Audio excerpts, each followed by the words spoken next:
మనం మందిరాలు కట్టలేదు, కానీ ఒక్కొక్కరిని ఒక మందిరంగా తయారు చేసినాం. ఒక్కొక్కరిని వాక్యం చెప్పే రీతిగా ఎదిగింపజేసినాం. ఒక్కొక్కరిని నా తట్టు ఆకర్షించలేదు, దేవునికి ఆ వ్యక్తికి కలిపినాము. దేవునికి స్తోత్రం. We did not attract people towards us, but we made a bond between God and the believer. అలాంటి ప్రయత్నాల్లో ఉన్నాం. పేరు ప్రఖ్యాతుల కొరకు జరిగే కార్యం కాదు ఇది. మీ దగ్గర డబ్బు లాగాలని చేసేది అసలే కాదు. మీరు డబ్బు లేకుండా ఉన్నా సేవ నడుస్తుందని బండ విశ్వాసం నాది. అంత విశ్వాసంతో ఉంటేనే ఇది చేస్తారు. మీరు ఇవ్వకుండా చూడండి, మీరు నష్టపోతారు, కానీ యూపీఎఫ్ నష్టపోదు.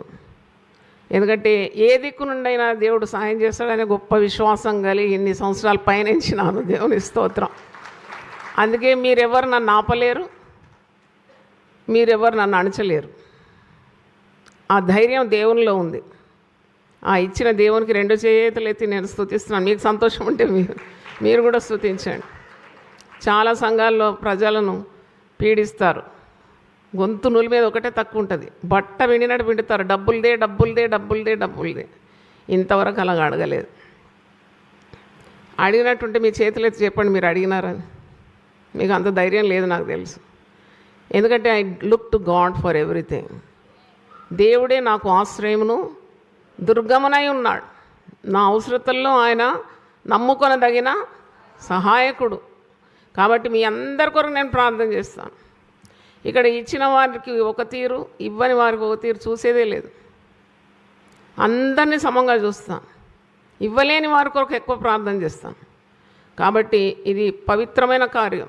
నేను చెప్పగలను, గట్టిగా చెప్పగలను, ఉక్కాణించి చెప్పగలను. ఇది పవిత్రమైన కార్యం. మీరు నోటితో పలకండి ఆ మాట. పవిత్రమైన కార్యం, 100% పవిత్రం. ఒక గొప్ప దైవజనుడు నన్ను ఒక ప్రశ్న అడిగినాడు.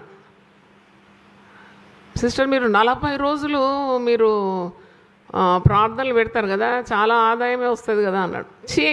నీ మనసు ఎట్టిది అనుకున్నాను మనసులో. ఒక్కసారి నాకు లేని రోషం పుట్టుకొచ్చింది. అసలు నా మదికి ఎక్కలేదే ఆ మాట. నేను ఎప్పుడు ఊహించలేదు, ఆలోచించని మాట ఈ మనిషి ఎట్లా పలికినాడు. నేను అన్నా, నీకున్నదేమో అలాంటి బుద్ధి, నాకు ఆత్మల భారం ఉన్నది. నాకు ఆత్మల భారం ఉన్నది, నేను అందుకే చేస్తున్నాను. ఇలాంటి మనస్తత్వం మార్చుకోమన్నాను. నేను ఎప్పుడు ఆలోచించని కార్యం నువ్వు ఎలా చెప్పావు అంటే, ఇలా ఉంటారు మనుషుల మనస్తత్వం.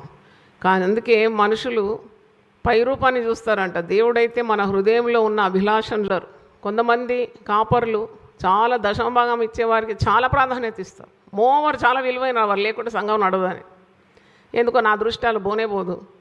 వాళ్ళు వేస్తే వాళ్ళు సేవకు ఇస్తున్నారు, నాకు ఇస్తలేరు కదా, దేవునికి ఇస్తున్నారు.